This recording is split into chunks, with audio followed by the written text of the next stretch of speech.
Can't find your files on Windows 11? They might be hidden. Here's how to view hidden files easily.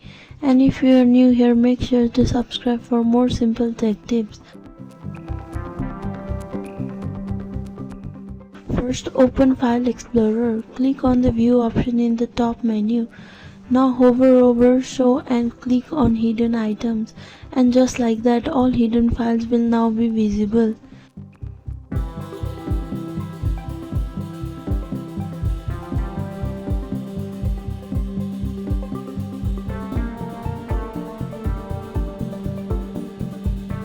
In File Explorer, click the three dots at the top.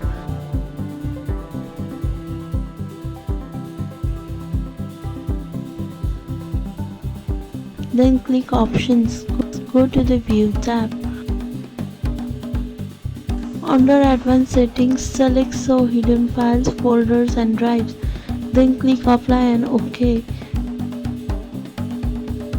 Be careful when editing or deleting hidden files, as they may be important system files. And that's it. Now you can easily view hidden files in Windows 11. Like, share and subscribe for more quick and helpful tech tips.